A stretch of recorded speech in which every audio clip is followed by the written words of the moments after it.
Hello, folks. Um, hey, Howard, how are you? I am running solo today. Trudy is not available this evening, so I am running solo. Hence why I start a little late because I'm on the farm and I am taking care of business on the farm. So you know things running a little late than I expected. If you're here, drop your name and where you're at so we can give you a shout out. And remember to share the link for the people who are the first time they're here. Is This is iGoat chat, and we talk about all things small ruminants, goats, sheep, small farm situations, operations, issues that affect us, share ideas. So if you're new here, welcome, and remember to share the link. Mr. Makuk, what's going on? Um, I'm starting to feel the spring summer heat coming on. It's getting a little warm here in St. Mary. Speaking of which, the people in Jamaica, did you guys feel that earthquake earlier today, this afternoon? We get a nice little shake. So Garth, big up from Linstead. Um, Clevan, where you at? Where you from? Where you located right now? Just tell us where you are so we can have an idea where people are listening from. Uh, as I said earlier, Trudy is not with us this evening. She is traveling and not available. So Clevan, big up from Chelani. Respect. Gigi, good galore. Bless up, respect. Um,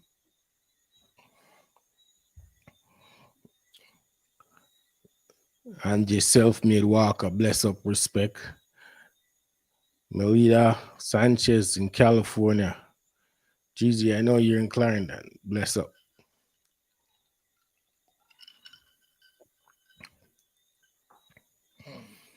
Um,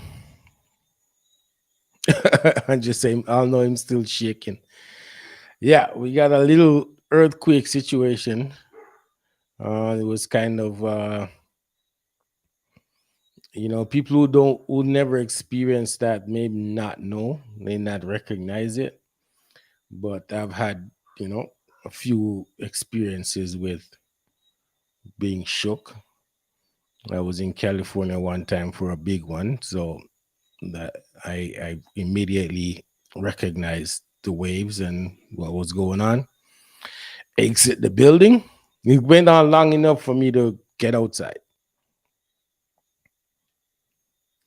Yeah. So if you never experience it, you may not recognize what's going on. But I was inside here, sitting right here at this table, and I felt it. It was long enough for me to say, "Oh, get up," and went outside. Um, but it was all right. It's cool. It's not no. I haven't heard any damages or any injuries or nothing like that. Apparently, it was a 5.1, so that's significant enough for us to feel it. Frederick, what's going on? Big up, respect. Thanks for joining us. And remember to share the link and invite people that you think may benefit from our chat that we have over here. Try won't make won't I'll try not to make this a long one tonight. Because I'm here on the farm and we're at the end tail end of our kidding period. So got some bottle babies I gotta deal with, 4 of them to be exact. So I won't make it a long one. However, so let me jump right into it. We had an amazing experience at the St. Mary Agri Expo. For the people who are following us, Howard Benjamin, bless up. For the people who are following us for the last little while, know what we're about, goat milk, value added stuff. So, I posted from the expo, and our product that we were showcasing is the condensed milk, goat milk, condensed milk. Do I have? Hold on, let me get a bottle and show people who never see it.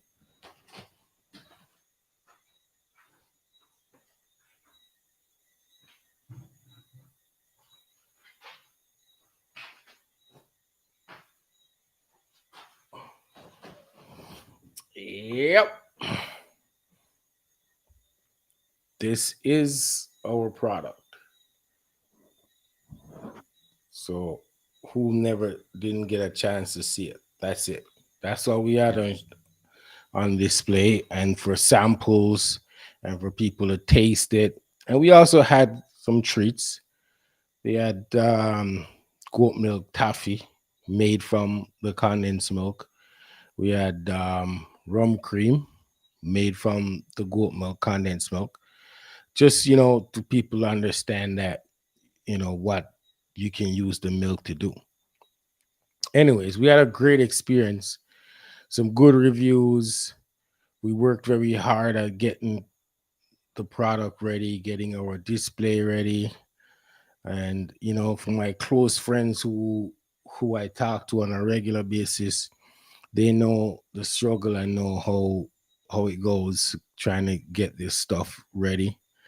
And for the good friends who like certain ones that's in here from Canada, certain friend that live in Canada who make fun of me because I tell them I'm outside building stuff, and now them have to give them a props because no them know say me can use a saw and a drill and a hammer or whatever.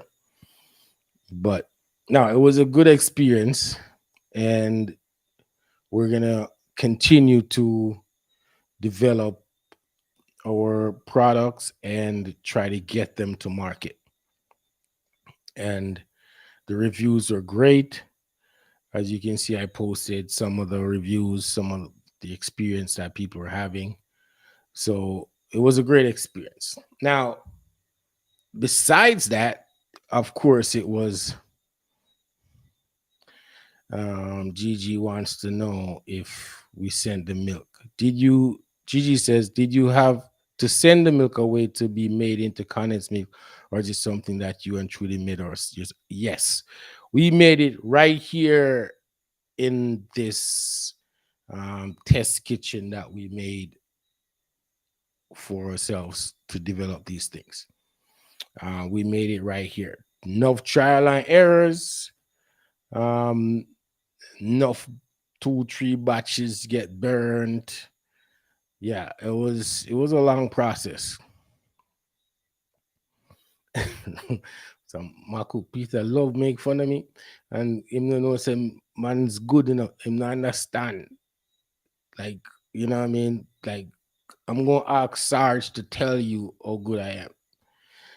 So yeah, we made Gigi, we made it here. We hours and hours, trial and errors. Um, cost us dozens of quarts of milk from errors, from you know, batches getting burned, documenting what we do, calculating what we do, making changes to get it to where we're like, oh, yeah, it's correct. So, yes, we did it right here. We bottled it right here, glove up, mask up, all them things, and bottle it till, you know, 1, 2 o'clock in the morning. We're up 3, 4 nights in a row. It was an experience. And, arguing with each other. you know, True, you don't listen to me. I'm not listening. We're tired. And yeah, we had the whole experience. And then we end up with this. And we just keep high fiving ourselves and smiling and saying, yes, we did it. So, yeah, we're going to continue.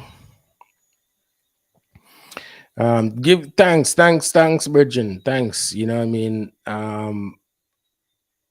We didn't do it completely by ourselves. The milk, making the milk, we did it by ourselves with the help of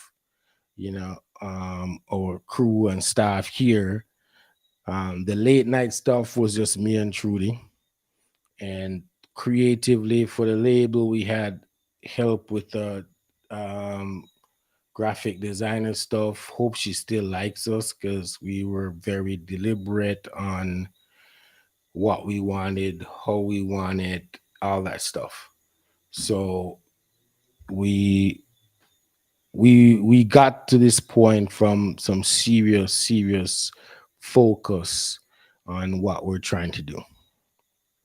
Um, and yes, we're gonna be having this product at Denby, and maybe a couple others if we can get there. So yeah, I want to thank everybody for their support. Thank everybody for their love and word of encouragement. And what I mean, I don't see the other. Did I see the other award here? Where is he? Yep, award in the Bahamas. Big respect. Thank you for always continue to word of encouragement. Howard Benjamin, Peter McCook, the whole iGoat family. You guys are amazing. You guys always, encourage us and let us know that, you got our back and we appreciate it. On behalf of myself, Carbon Ranch crew, and of course, Trudy, I want to give you guys much thanks and blessings. Oh, Boodles. I don't know. Oh, when you say 20th, I don't know if I'm bringing some to Boodles. Yeah, I'll slip one in my backpack. And maybe I'll bring some of that rum cream that's in the fridge. Um, so yeah, I want to thank you guys. Show my appreciation. All right, let me get into some other things. So we all know good competition at these agri expos and stuff. So I had a few minutes. I took some time away from the tent to go check out the goat competition. And of course, some imported animals were there. I took a look around, and once I discovered that these animals were in the competition, then I kind of, truth be told, I got annoyed and I lost interest in it because I don't think they should be in the competition. So I just went back to our tent and focus on what we were trying to do. So now a couple of my friends, couple of acquaintances, good friends come over, hang out at the tent and whatever. So then at closer to the end of the day, they had to parade the animals that won. I don't know who won because I didn't pay attention. I didn't go back over there. So my friend now was telling me all the people who won because there's a bunch of people that were not pleased because the imported animals won a lot. So everybody, well, I guess some people know my displeasure with it because I voiced it at Denby when they were planning to bring them to Denby last year. And I say, yo, I don't think they got the approval because it was too close to when they were imported. And I was make it very clear to Paul Sayers, to Oral Brown, to a bunch of them, Maki, all of them that were there. I say it is not right. If you have nothing to do with selecting, breeding this animal and helping this animal get to where it is. You shouldn't be competing with the animal. Use the animal to develop your stock, but don't bring it to them to compete with everybody else. If you buy a mature animal, import a mature animal, it shouldn't be in a competition. Anyways, I went over to where they're gonna parade the animals, and I see Oral Brown and them having these amazing looking imported animals. So I couldn't hold my tongue. I make it very clear that it's not fair. It is not fair that you have nothing to do with how that animal look more than feed the animal. You didn't make any selecting decision. You didn't make any breeding decision. You didn't go through any upbringing, rearing of the animal. You did nothing more about a mature animal and feed it because you have to feed it to keep it alive, and then come and compete with all these other beautiful animals that people. I know what the grind is. Contrary to what some man say, I know what the grind is when it comes to breeding an animal, getting the mother to have kid, bringing the kid to market weight or to maturity to breed again. I know what it's like. We're 4 years in, and I spent a lot of time on this farm. This is not one of those situations where man not here. I'm fortunate enough to be here, or unfortunate enough, whichever one you want to look at it. You know what I mean? COVID hit and we had to be here. We had to go through COVID right here on the farm. COVID lasted almost 2 years. And from that point till now, we're here.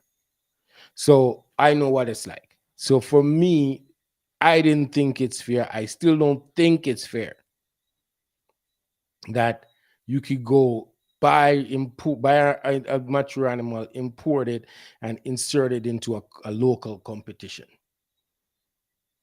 And you have nothing to do with how that animal get to that point.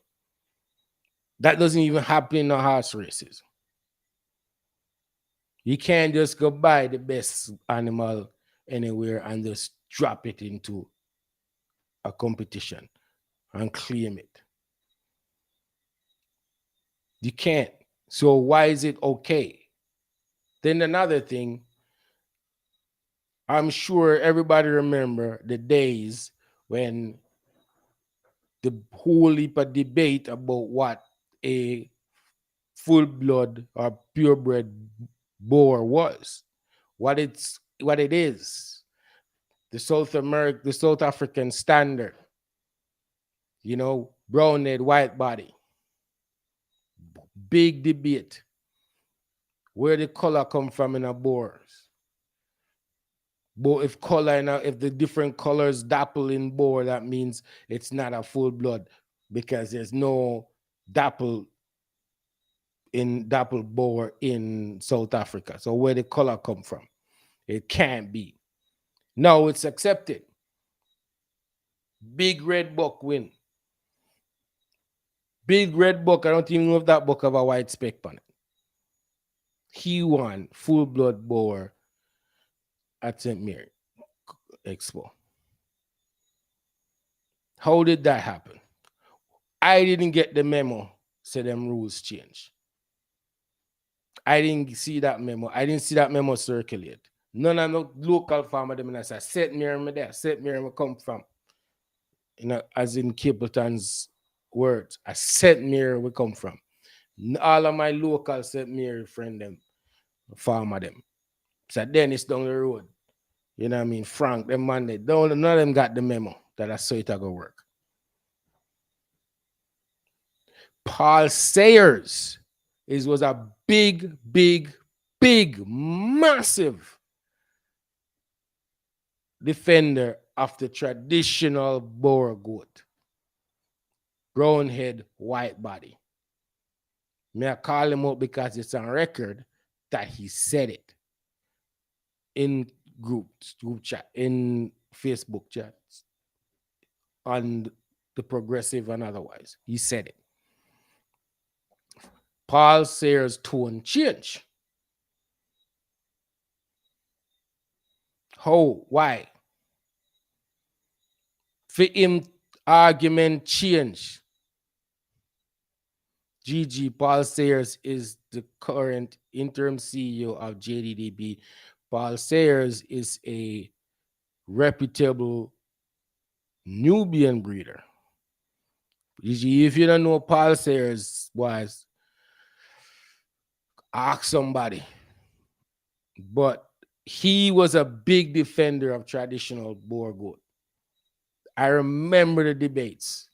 I remember the heated debates. I remember people on one side that said things can evolve.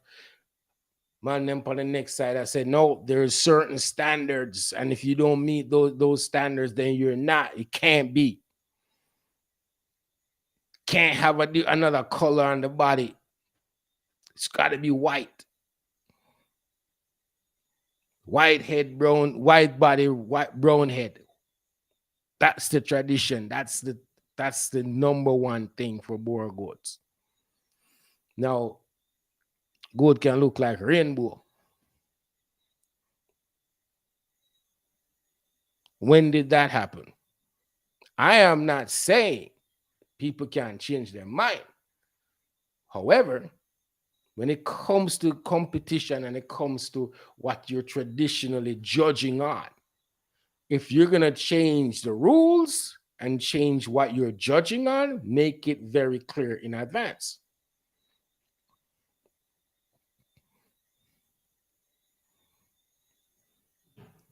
That's how I see it. I am not a breeder. I don't have a stake in that thing. However, I have a stake in the sector because we invest millions in this.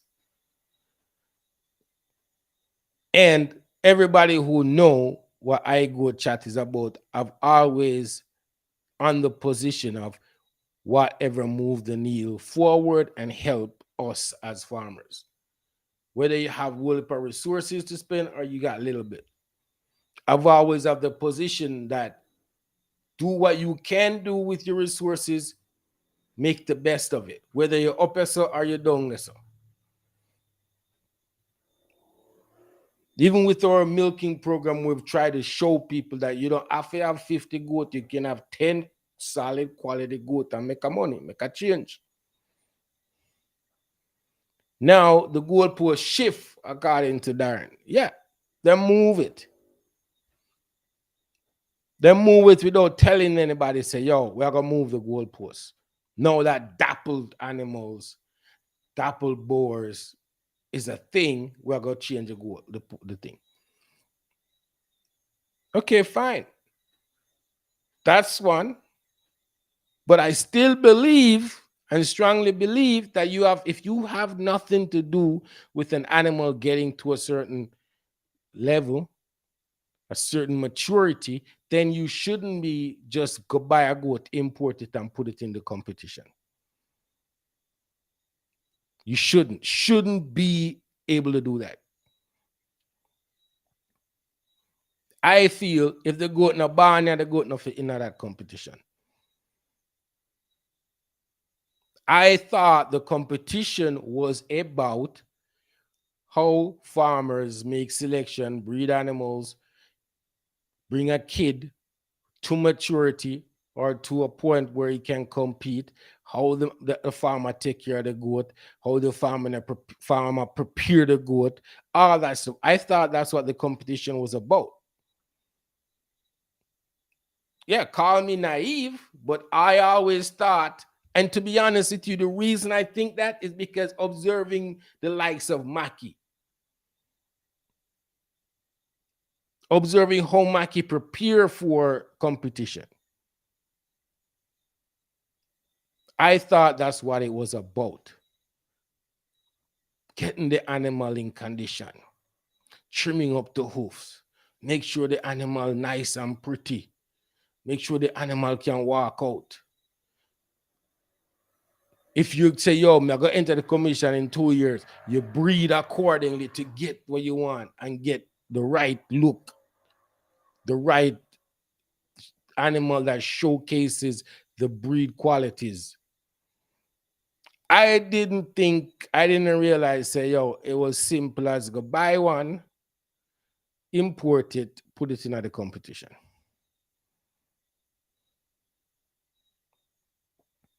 It ain't fair. And that's my position. And I have this platform. We created this platform for this reason. For us to speak and nobody can nozzle away. Speak on behalf of the man them way maybe not too outspoken. The man them way people them way no really want stir up nothing. I'm not trying to stir up nothing. I'm speaking on behalf of my friends that were there. From coming at this thing, we tell people say I'm not going into no competition. I am not about competition. I'm not about it. But doesn't mean that I can't support and admire the people them who really passionate about it. I support. So when it comes to having a level playing field so everybody can showcase what they can do evenly with the same rules apply across the board, that's what I'm about. That's what I am about. I don't think you should buy a mature buck, import it, and put it into the competition just like that. I'm not saying it shouldn't be at the expo. It should be at the expo. All of them should be at the expo. Everybody should see what the potential is. Everybody should see what's the big fuss about importing animals, importing new genetics. Everybody should have the ability to see it because that red buck was superior to the ones that were there. In statue, in chest, top line, rear end, you could tell that buck was it's an amazing buck. But should he be in the competition, knowing that none of them had anything to do with that buck looking like that? They didn't select the sire, they didn't select the dam, they didn't bring the kid to maturity. Why is it in the competition?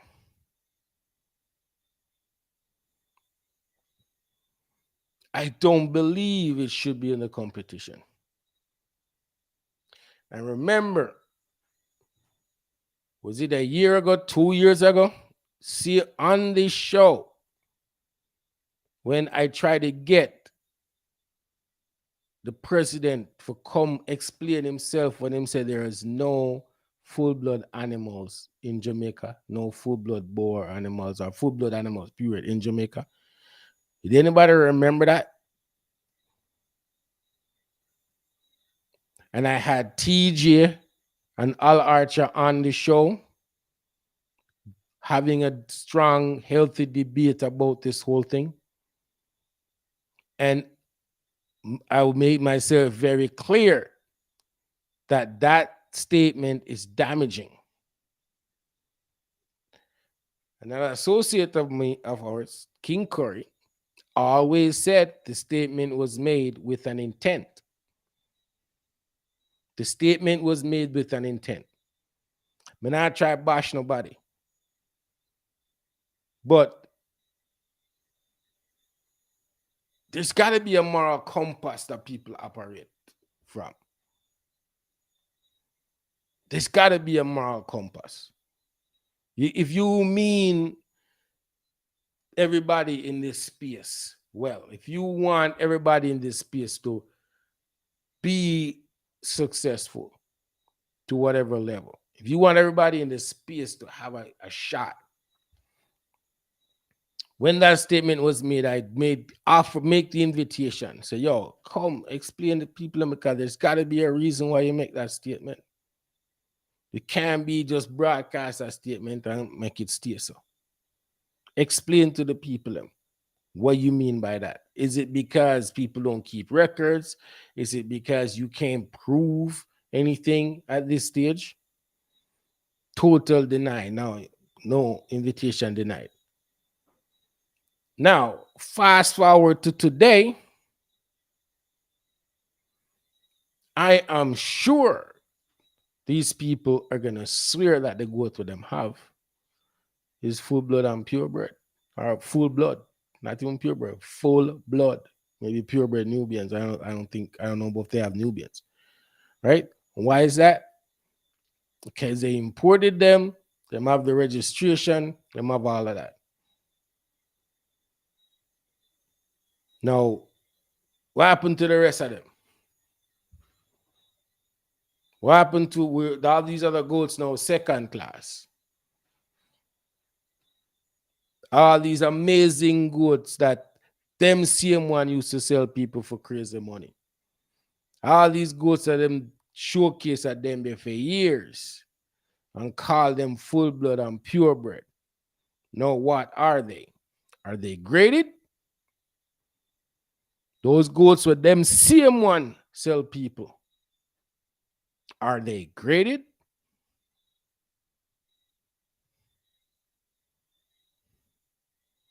I am asking for a friend because I know for a fact it wasn't so long ago that people were buying these animals as purebred and full blood at purebred and full blood prices.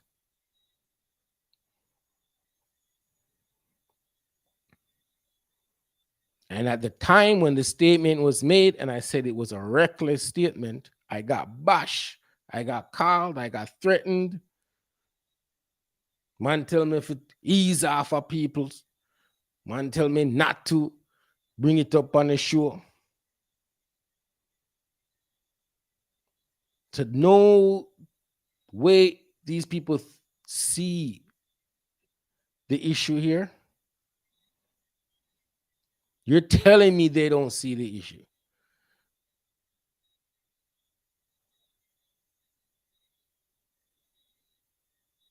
I am not saying that new genetics shouldn't come in.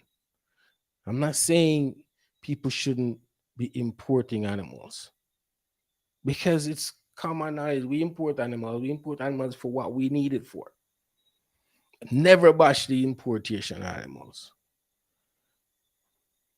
But the rhetoric leading up to it and what's happening now that competition is in full flight. If y'all in here think I'm off and what I'm saying is bullshit and I'm whatever, then please tell me. Me shut up and go my bed. But I honestly know that people that was at St. Mary Expo in the competition was not happy.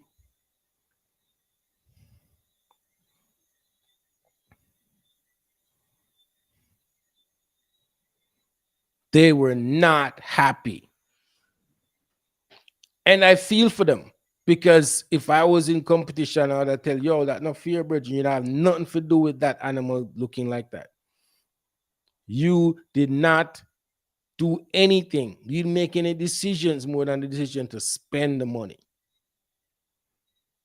So you're saying we all can do that. This is what it's about. No.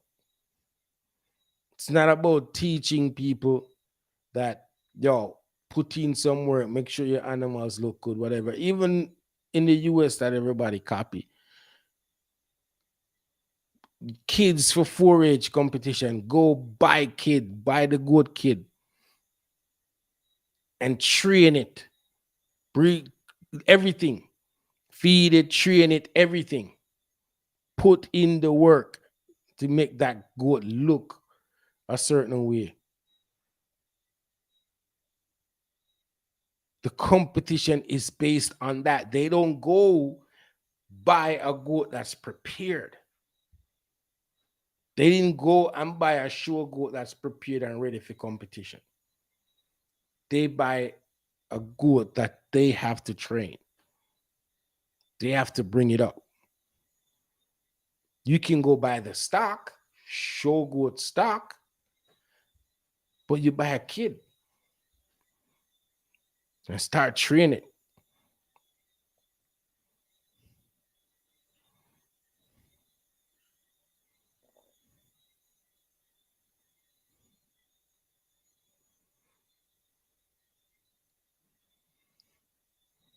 Yeah, Mr. Henry, I definitely had an issue with this statement.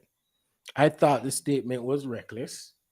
And the fact that we had all these people that was defending it tells me everything I need to know.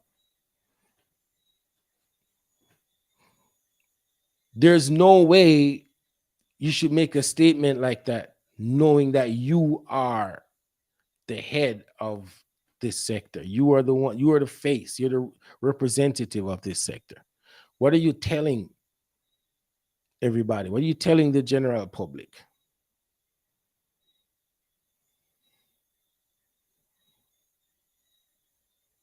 And mark my word, in a couple of years, everybody are gonna sell you imported animals.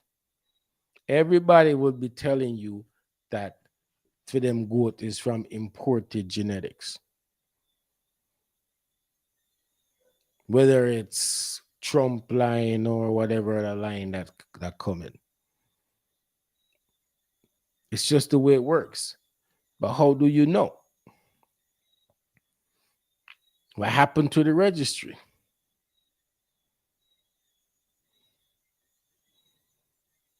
Paul was on this show, did a presentation on this show, letting us know the registry is coming in short order. There's no update on it.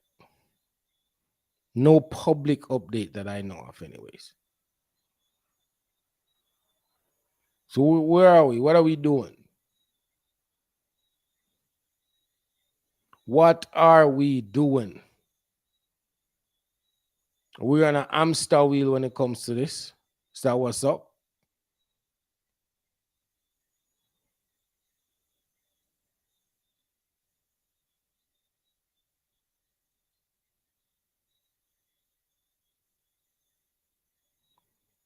Everybody's gonna have this.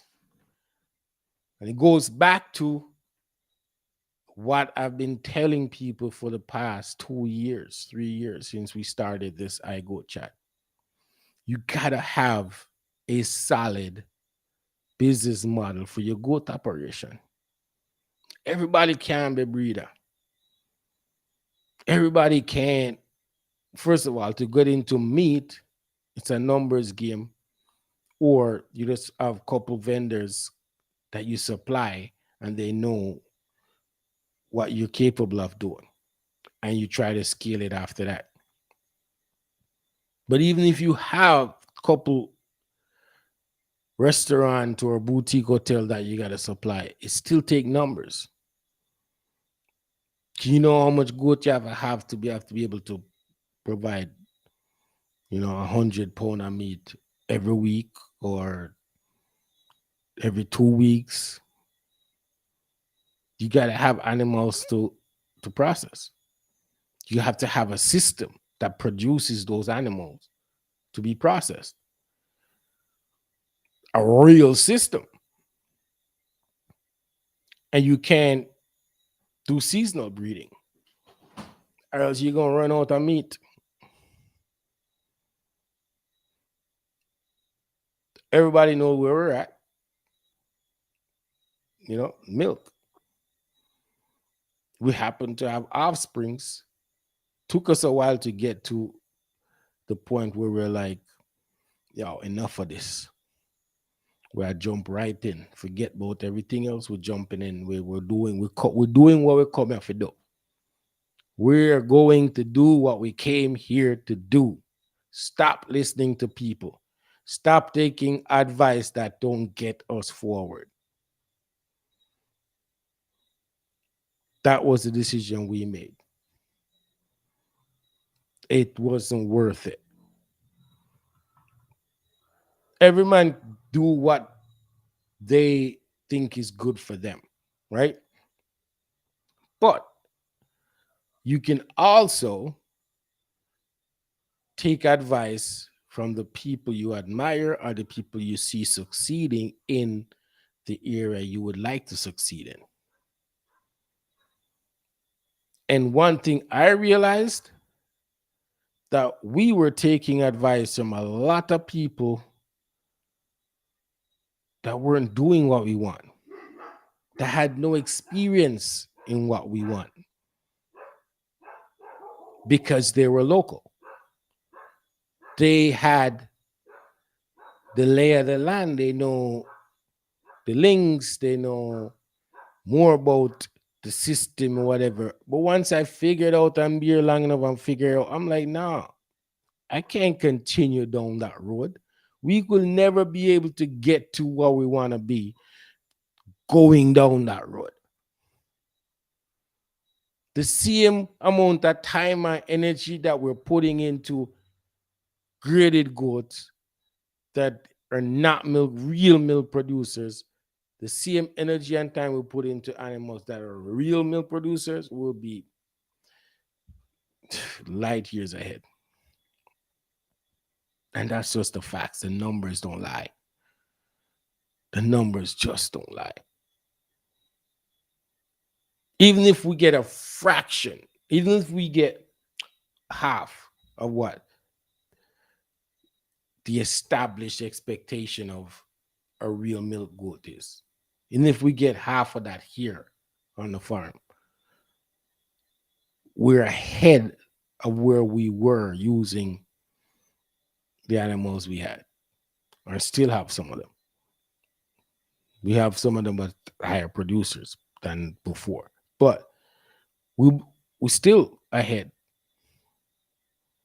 So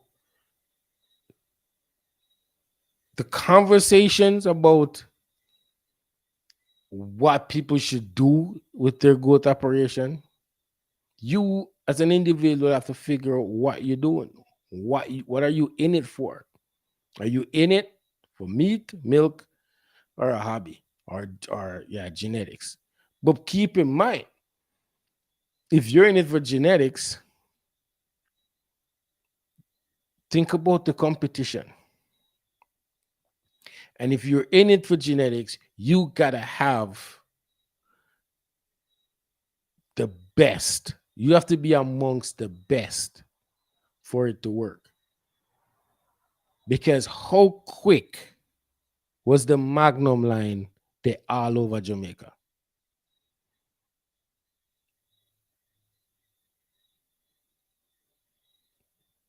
Give me a fire emoji in the comment section, or however you want to respond in the comment section, and tell me how you feel about the Magnum line in Jamaica. How saturated is the Magnum line in Jamaica? Everybody have Magnum line, and what's the other one? That was those that was the king of Boer goat in Jamaica. I got one. Samson them say is Magnum line.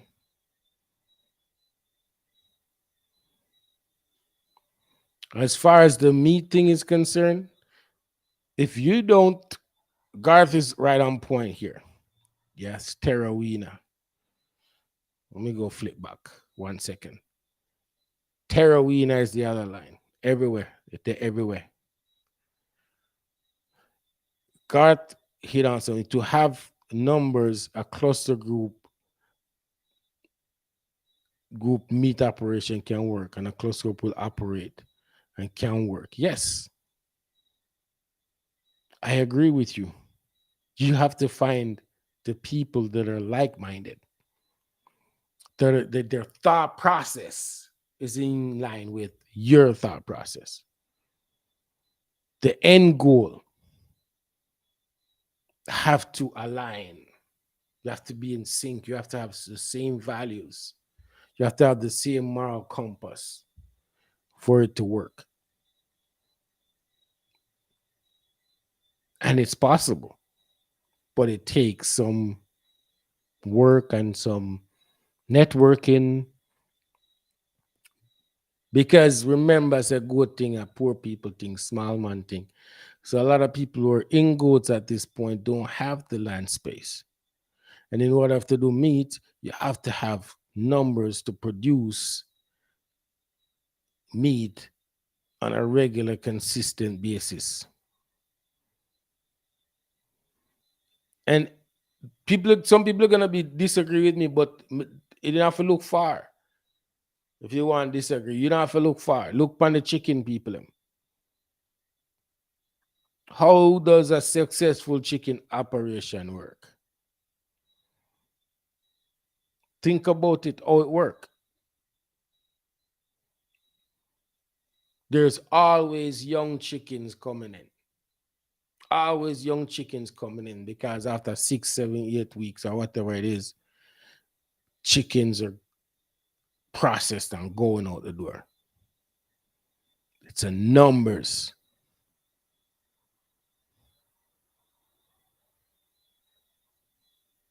It's a numbers.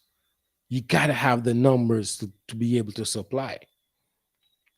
I figured that out early coming in based on our research that in order to do that and be successful at it, we had to have numbers. We didn't come in for that anyways. We were all about lotion and soap and body wash and things. That's what we were doing. That's what Trudy was doing.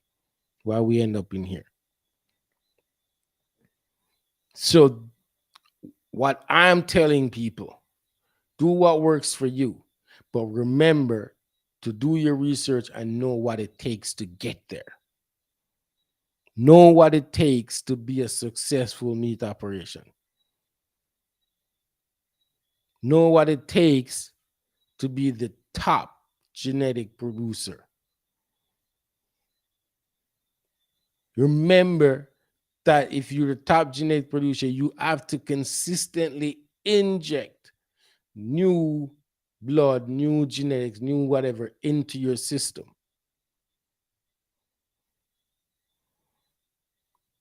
in order for it to work. If you were into genetics, you will already know because you'll be doing some extensive research to know, say, the top breeders around the world, all them man, they always inject new genetics or proper selection.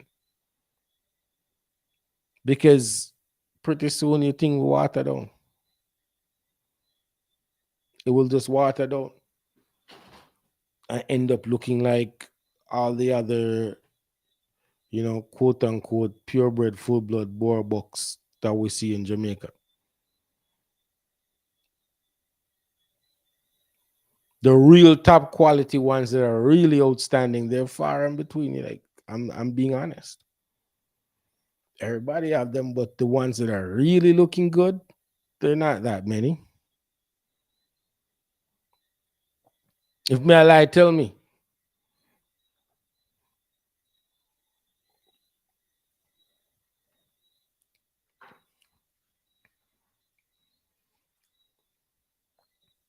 People gotta know what they're in it for.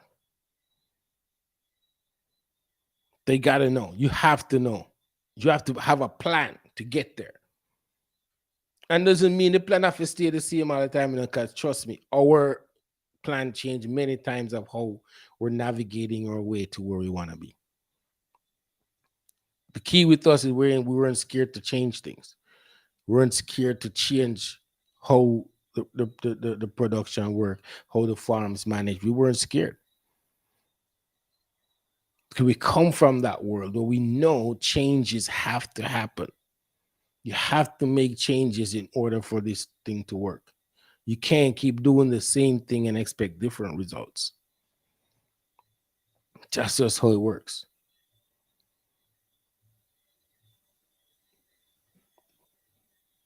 I know it sounds like tonight I just vent, but no. It's not about venting.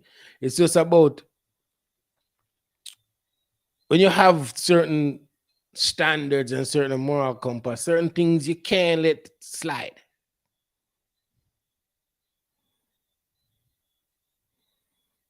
Get what I'm saying? You can't just act like it not happen because you're in your own little world. That's not what I'm about. That's not the way I was brought up. Do you know what I mean? I didn't start I go chat to act like me never see certain things. I mean I know about certain things. No. This happened to help people. I go chat is here to help, to bring up people's issue, to actually help people. Dr. Young have some pointers here. One, she says, according to most breed standards, only the top 10% will be able to make improvements. Then she go on and she says, in cattle, pig, and sheep and chicken, so must be the goats too. There you go.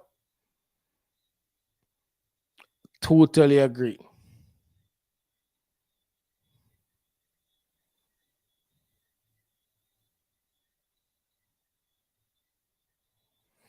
Garth is saying all these new genetics comes from proper selected breeding.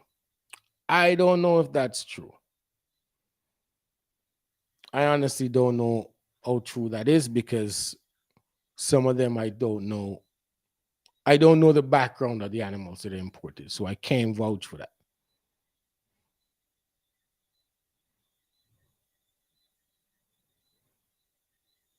I don't know. I know where my animals come from and why we select the animals we select. We only had one criteria. The animals must come from a proper, successful dairy operation. And the animals must be registered as dairy animals.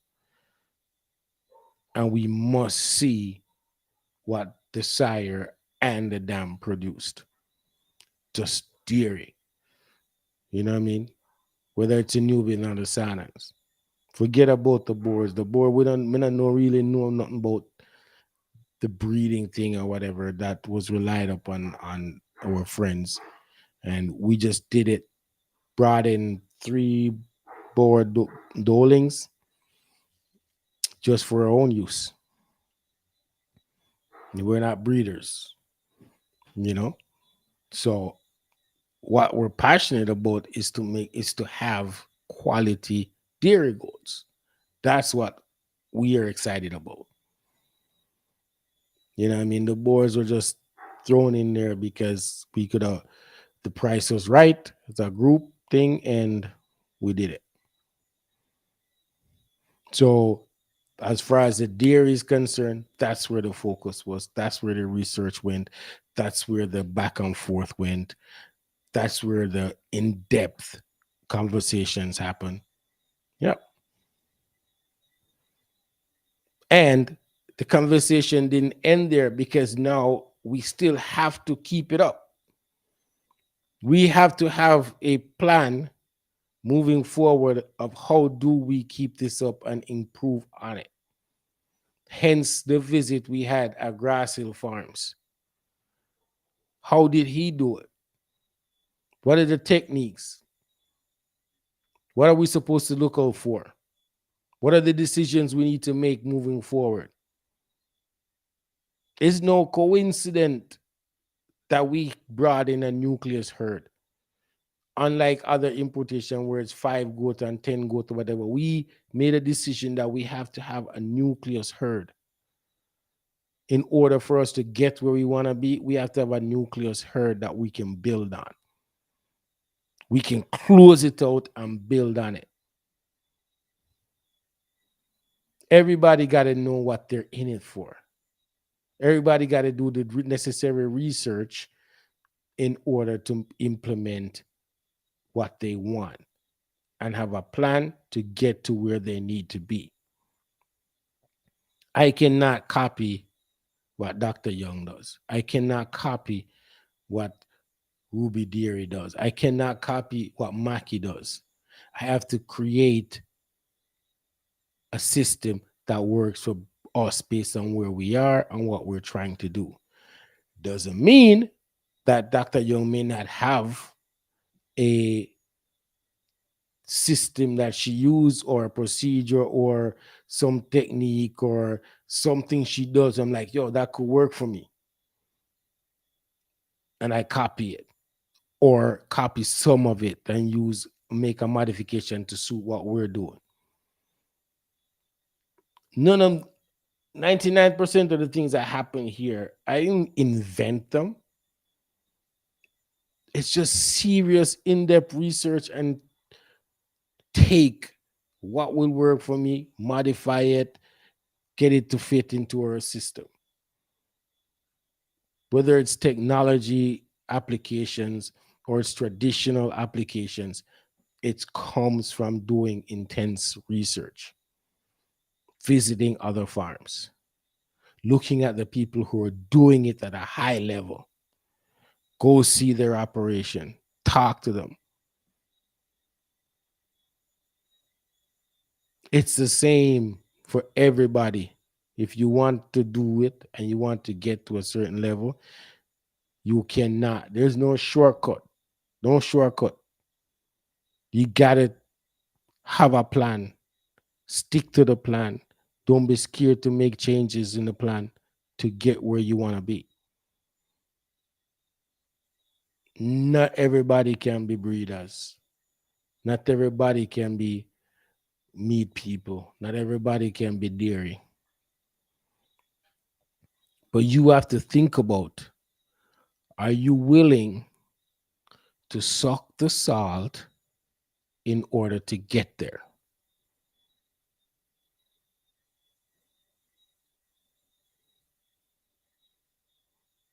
That's the big question. Are you willing to eat sardine for dinner to get there?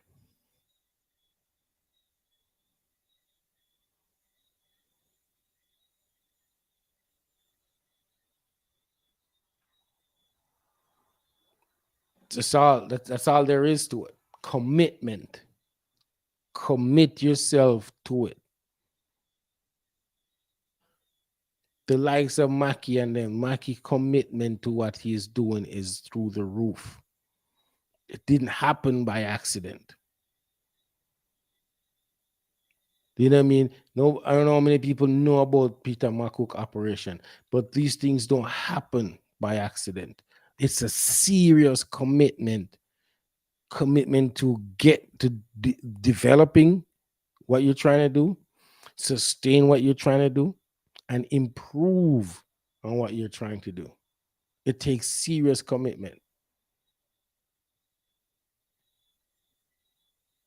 And I'll tell you right now, all them people, the people that are basically calling the shots and making decisions on behalf of the sector, me I tell you right now, I'm not take back my talk, no for them a hobby farmers. Hobby. They might do it for fun. You cannot, and I repeat, you cannot hold them people there in high esteem and think, say, yo, I'm gonna do what them do. Because remember, it's a hobby. They might do it as hobby. How much time you ever hear them come and tell you what the model is? How much revenue stream you should create from the operation? Because that's a hobby thing, no revenue stream. The only revenue stream is to sell you some overpriced goat. Serious talk.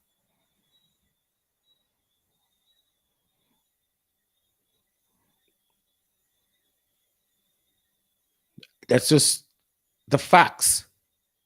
Not even make them things that up. After the facts. And everybody in us should know by now. If you don't know, then you know in this.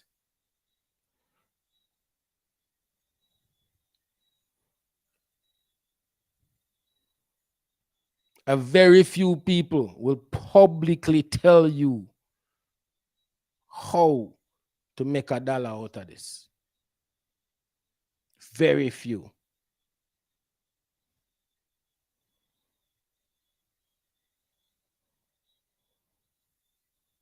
And the people them, I have a lot of people that buy animals from us or tune into iGoat chat or follow us. And I'm proud to say a lot of them take ideas from us or listen to things we tell them. And we have testimonies of people actually making a dollar. The ability, the way I tell people, say, yo, do phase feeding. A man say him save enough money by implementing phase feeding. I tell a man group breeding. A man realize that group breeding him actually increase the number of kids him produce over the year from group breeding. And I'm trying to tell you, I'm not the only one who's been doing it. People just never telling us that they might do it.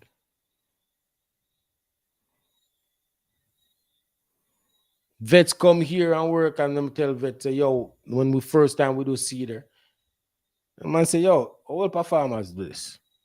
I'm like, and I'm not talking about, no, they're not talking about it. I come and I go chat and I tell people that's what we're doing. I was naive. I thought, okay, I'm going to do this and I'm going to tell people. I didn't realize enough good farmers do it. But they don't tell you. Because it's a closely held trade secret or operational secret, or I don't know what it is. But as far as I'm concerned, the more people that are operating at a high level and executing this thing at a high level, this will solidify and strengthen the sector. And the more numbers we have that are successful, the stronger is our voice when we need things, when we need government input, when we need laws change.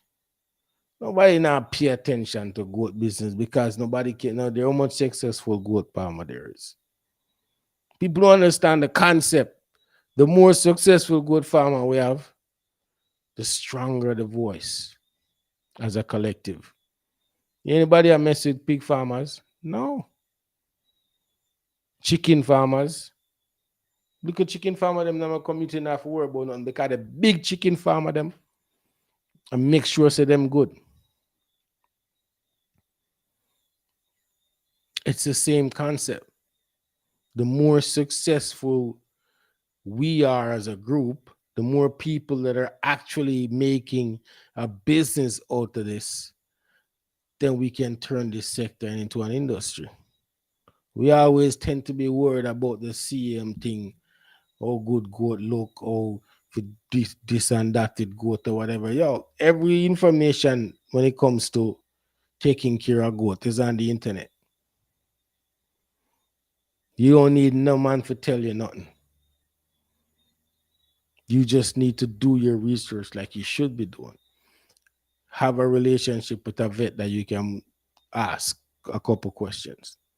I give thanks every day for the vets that deal with us. Dr. Young, Dr. Patrick, Dr. McHugh, Dr. Anderson, the list goes on.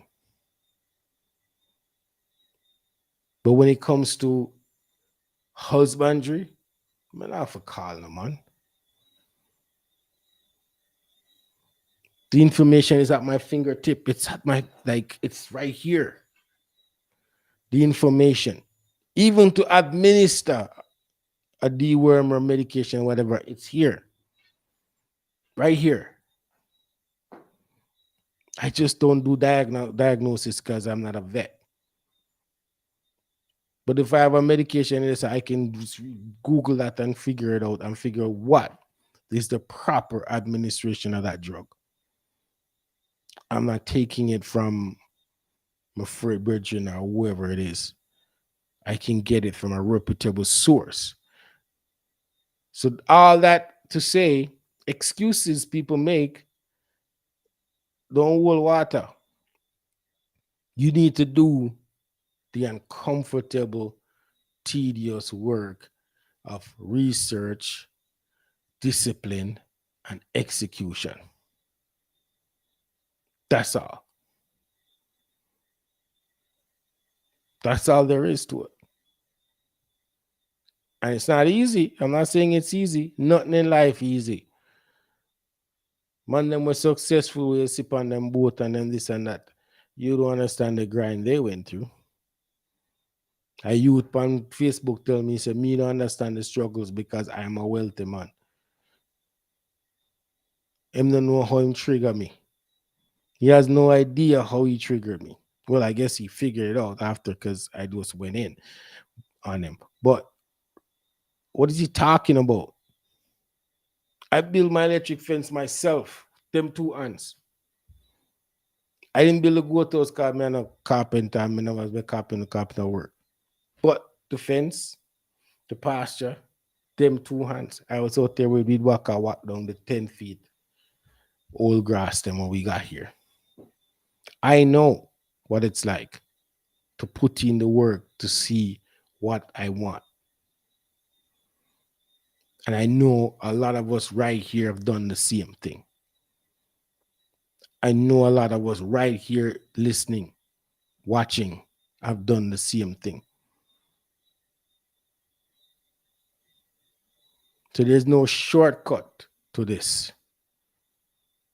No shortcut. You have to put in the work.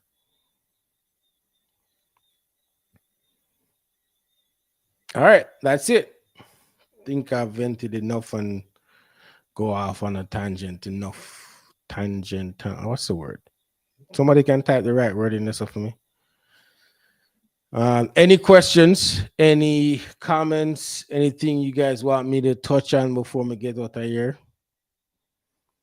Before I go mix milk replacer. I don't know why I'm buying milk replacer when I'm getting 15 or whatever quarts of milk a day. Why am I buying milk replacer? I need to ask the comptroller. Any questions? Any comments? People still about here? Are they gone? Oh, Darren said tangent. All right. Thanks, Darren. Darren's a teacher.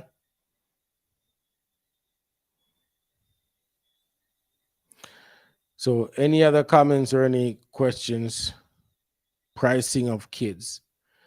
For us, the price, how we do the pricing of kids, we have, and I've showed this on iGoat chat before.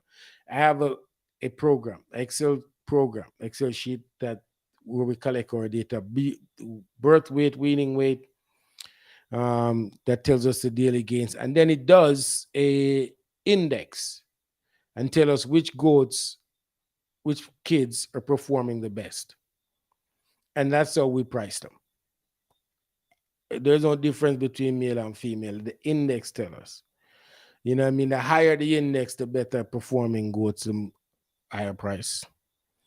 I don't know.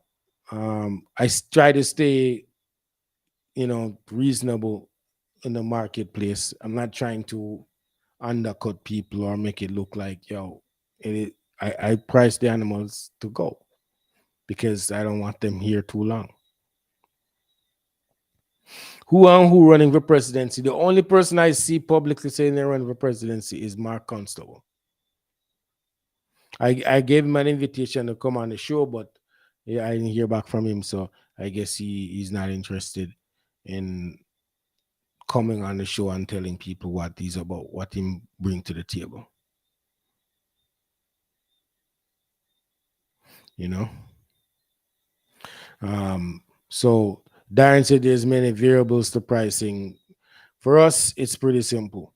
We know what our cost is, production cost is, and we price animals based on how they perform. Not all kids are equal. You know what I mean? Not all kids are equal. Like our index will tell us who's performing well under our system, so we know who are the better performers, who grows the fastest, who, because the goat that is the biggest may not be the best performer because he could be a single kid. You know what I mean? There could be a kid smaller than him, which is part of a triplet, but the index tell us that kid is the best performer out of the group. You know,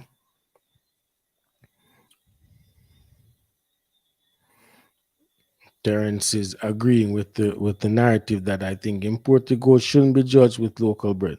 The offsprings is fine, but not the parents, as that will stop the local farmer who can't import from winning any trophy.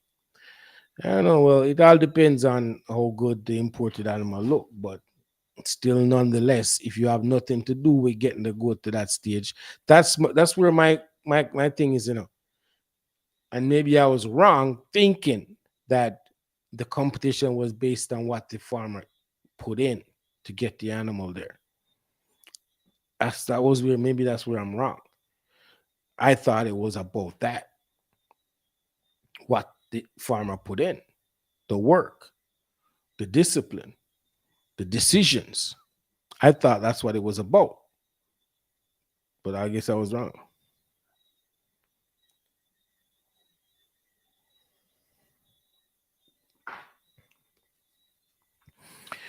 Website said pricing is based off genetics. It's based off genetic cost and growth rate. Well, because our herd was predominantly graded animals, the parents were bought. We did most of the parents were bought. We didn't breed them here. I don't know what was in the parents. I don't know what their genetic makeup is. So we just go off. Our input has always been what it is, standard inputs, whatever. Everybody gets similar treatment. So then the way I look at it is any kid that's showing certain potential, the index on our sheet tells us who is doing very well, because they're all graded for the most part. They're all F2, F3, whatever it is, whatever the it is. I know the sires are purebred and full blood. Well, back then, so they all have similar um thing.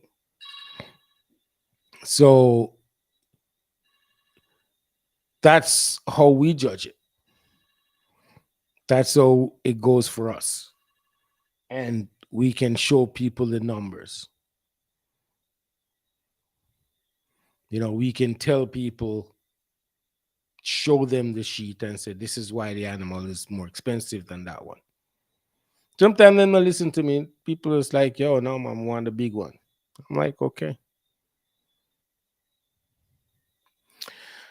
All right. Any other questions, comments that people think we should dig into?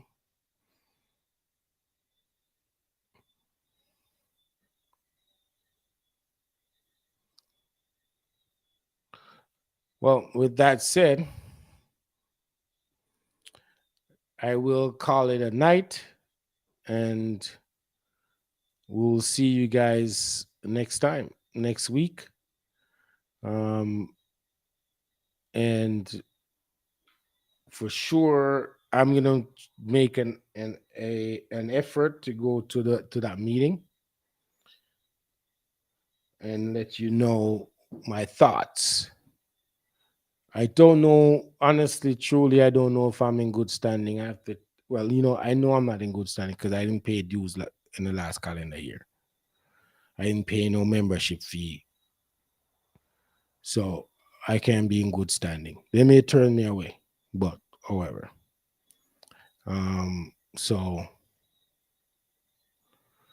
we will reconvene next week. And I want to thank you all for being here. Thank you guys for your continued support. And we appreciate every one of you guys. Appreciate the love, appreciate the support. And one thing I can definitely tell you is love me or hate me, I'm going to come straight.